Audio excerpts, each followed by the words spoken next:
मेरे भाइयों, मेरी बहनों, मैं जानता हूं आप में से जितने भी लोग मुझे इस समय देख रहे हैं, आप अपने जीवन में जरूर कोई ना कोई लड़ाई आप लड़ते होंगे। कोई अपने आप से लड़ रहा है तो कोई अपने दिमाग से लड़ रहा है, कोई अपने आप को समझा रहा है कि सब कुछ ठीक हो जाएगा। और मैं जानता हूं कई लड़ाइयां बहुत कठिन होती हैं, बड़ी डिफिकल्ट होती हैं, लेकिन आज इस वीडियो को शुरू करने से पहले मेरी आप सबों के लिए ये प्रार्थना है कि खुदा आपको इन लड़ाइयों में आपको अपना फजल दे, अपना अनुग्रह दे, ताकि आप भी दाऊद की तरह हर गोलियत को हरा सकें और विजय होकर लौट सकें। This is my prayer. मैं चाहता हूं कि आज का वीडियो अगर हो सके तो आप इसे एक नहीं पर कई बार देखिए। और मैं आपको सच कहता हूं, हर बार जब आप इसे देखेंगे आप कुछ नया लर्न करेंगे। याद रखिएगा, लाइफ में आगे बढ़ने के लिए अगर सबसे ज्यादा किसी चीज की जरूरत है तो मैं आपको कहना चाहता हूं, पैसा भी सेकेंडरी आता है, फर्स्ट आती है विजडम, बुद्धि। आज बहुत सारे लोगों के पास ये न होने की वजह से वो ऐसी गलतियां कर बैठते हैं। और कई बार जब किसी के पास बुद्धि नहीं होती और उसके पास सब कुछ होता है तो बुद्धि न होने के कारण वो अपना सब कुछ खो देता है। बुद्धि आपको डील करना सिखाती है, लोगों से, अपने आप से, हर चीज से। अगर आप बाइबल को आराम से पढ़ें तो यीशु ने कहा, तू अपने परमेश्वर को अपने सारे मन, अपनी शक्ति, अपनी बुद्धि से प्रेम कर। The Bible says wisdom. मेरे भाइयों, मेरी बहनों, जो मैं स्टार्टिंग में आपको काउंसलिंग देता हूं उसका रीजन भी यही है कि मैं आपको वो विजडम दे पाऊं जो खुदावन ने मुझे दी है। जैसे कि बाइबल बताती है प्रोवर्ब्स में कि विजडम जो है, अक्ल जो है, वो रास्ते पे खड़े होके चिल्लाती है कि हे बोले लोगों, मेरे पास आओ और मुझसे उद्धार ले लो। तो इससे पहले कि मैं आज के वर्ड में आऊं, मैं आपको एक बार फिर से मैंने परमेश्वर के वर्ड के थ्रू जो विजडम पाई है मैं वो आपको देना चाहता हूं, जिससे आपकी डेली लाइफ और भी इजी हो और भी सरल हो। अब मैं चाहता हूं आप सब ध्यान दीजिए। याद रखिए इस बात पर, कोई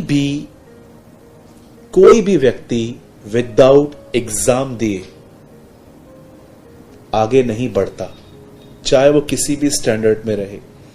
आप सभी जानते हैं, जब हम बचपन से स्कूल जाते थे, हम 11 मंथ्स हम पढ़ाई करते थे, लेकिन लास्ट में एक मंथ ऐसा आता था जब हमारे फाइनल एग्जाम्स आते थे, और जैसे हम उन एग्जाम्स में हम पास होते थे, हम नेक्स्ट लेवल पे जाते थे। इस तरह से हमने पढ़ाई की। मैं आपको बताना चाहता हूं, क्रिश्चियन लाइफ भी कुछ इसी तरह है। परमेश्वर इससे पहले कि आपको उठाए, उससे पहले वो आपकी लाइफ में कुछ एग्जाम्स आने देता है। और एग्जाम इसलिए नहीं आता कि वो आपको नीचे ले जाए, एग्जाम इसलिए आता है ताकि वो आपको ऊंचे पे उठाए। और आज मैं आपको एक और चीज बताना चाहता हूं जो आपको बहुत हेल्प कर सकती है। मैं आपको बताना चाहता हूं, लाइफ में एग्जाम्स आएंगे, और आज मैं आपके सामने एक एग्जाम के बारे में, एक परीक्षा के बारे में बात करना चाहता हूं। आपने देखा होगा, जब हम दुआ करते हैं, जब हम खुदा से कुछ मांगते हैं, हम बिलीव करते हैं कि यस, हमने जो मांगा है वो परमेश्वर ने हमें दिया है। और आपने ये बात देखी होगी कि जब हम ये बिलीव करते हैं, समझिए हम किसी मीटिंग में गए और वहां पर फेथ पे वर्ड चल रहा था कि तुम जो खुदा से मांगते हो, तुम्हें ईमान रखना है, तुम्हें बिलीव करना है कि तुम्हें मिल चुका है और वो तुम्हारे लिए हो जाएगा। और हम बिलीव करते हैं, लेकिन बिलीव होने के बाद आपने देखा होगा शैतान हमारे मन में तरह तरह की विचार डालता है। मैं आपको एग्जांपल देता हूं। अगर आप एक ऐसे भाई या बहन हैं जिनके घर में आप अकेले बिलीवर हो, पूरे घर के अंदर कोई प्रभु यीशु मसीह पर विश्वास नहीं करता, और आप एक ऐसे व्यक्ति हो जो परिवार के लिए खड़े हो कि मैं अपने परिवार को खुदा में ले आऊंगा, और आप कॉन्स्टेंटली प्रे करते हो और बिलीव करते हो कि यस, ऐसा होगा, मेरा परिवार जरूर प्रभु में आएगा और उद्धार पाएगा। आपने देखा होगा जब प्रे करने के बाद जब हम आमीन कहते हैं और बिलीव करते हैं कि यस कुछ होने वाला है, तब आपने देखा होगा हमारे अंदर, हमारे मन के अंदर तरह तरह के विचार आते हैं। ये लोग कैसे चेंज होंगे, ये कैसे बदल पाएंगे। ये तो मैंने आपको सिर्फ एक प्रॉब्लम बताई, ऐसे हमारे पास 100 प्रॉब्लम है और हम हर चीज के लिए दुआ करते हैं और दुआ करने के बाद हम बिलीव करते हैं कि यस हमने खुदा से मांगा है। पर मैं आपको बताना चाहता हूं मेरे भाइयों, मेरी बहनों, 3 स्टेप आते हैं, 3 स्टेप्स। ये आपको ओल्ड और न्यू टेस्टामेंट दोनों में मिल जाएंगे। फर्स्ट प्रे, सेकंड बिलीव, पहला प्रार्थना, दूसरा विश्वास करना और तीसरा उस विश्वास में कायम रहने के लिए लड़ना। आप पुराने नियम में देखते होंगे कि इजराइलियों का पहला स्टेप था मिस्र से बाहर आना, जंगल में चलना और कनान जाके दुश्मनों से लड़के उनको निकालना। ये 3 स्टेप थे ओल्ड टेस्टामेंट में। वैसे ही मैं आपको बताना चाहता हूं नए नियम में भी बिल्कुल ऐसा ही है। पहले हमने दुआ करनी है, दुआ करने के बाद आपको विश्वास करना है कि जो आपने खुदा से मांगा है वो आपको देगा अगर उसकी इच्छा में, अगर आपने मांगा है तो। और थर्ड स्टेप आता है उस विश्वास में बने रहने के लिए फाइट करना। आज मैं आपको सच कहता हूं, बिलीवर्स प्रार्थना करना जानते हैं, बिलीवर्स विश्वास करना भी जानते हैं, लेकिन थर्ड थिंग में बिलीवर्स बहुत वीक हैं आज लड़ने में। आप जानते हैं बाइबल सिर्फ दुआ के लिए बात नहीं करती, बाइबल लड़ने के लिए भी बात करती है। और आपको बाइबल ये भी कहती है कि आपको कभी किसी इंसान से नहीं लड़ना है, क्योंकि आपकी लड़ाई मांस और लहू से नहीं है। आपकी जो लड़ाई है वो डेविल से है और डीमंस से है। और इनका हथियार है जलते हुए तीर, थॉट्स, नेगेटिव थॉट्स, शक भरे ख्याल, अविश्वास के ख्याल और आपके माइंड के अंदर ऐसे ऐसे ख्याल डालना कि आप डिप्रेस हो जाओ। अब आप आराम से बाइबल को पढ़ेंगे तो आपको वहां पर पता चलेगा कि पौलुस कहता है मैंने अपनी दौड़ पूरी की है, मैंने एक कुश्ती लड़ी है। और अगर आप ये बात ध्यान से समझेंगे कि ये किस तरह की लड़ाई है, तो उसके बाद वो कहता है मैंने अपने विश्वास की रखवाली की है।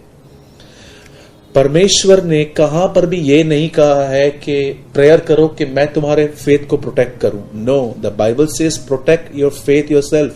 खुद अपने विश्वास की हमें रखवाली करनी है। जैसे कि आप देखिए हमारे घर के अंदर सोना चांदी हम कैसे जगहों पे रखते हैं।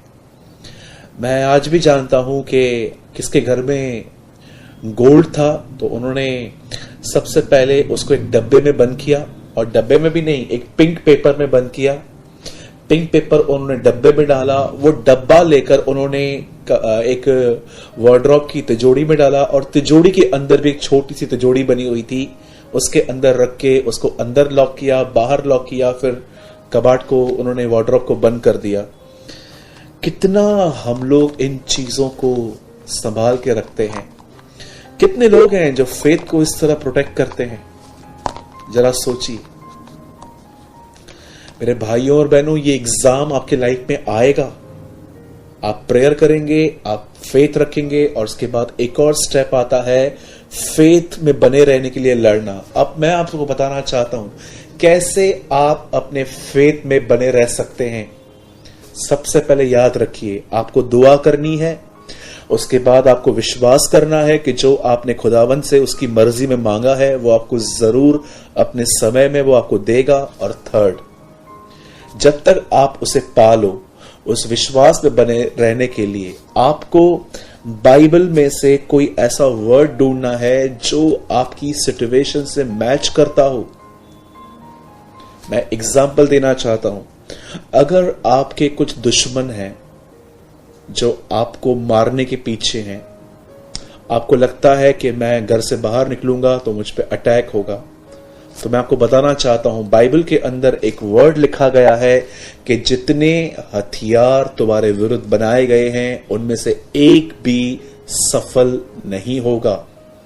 आप जानते हैं अगर आप ये वर्ड कहोगे थॉट्स निकल जाएंगे, और आप विश्वास में बने रहोगे। और क्या कहा प्रभु ने, जैसा जिसका विश्वास वैसा उसके लिए होगा। मेरे भाइयों, मेरी बहनों, अब एक स्टेप और ऊंचे उठिए।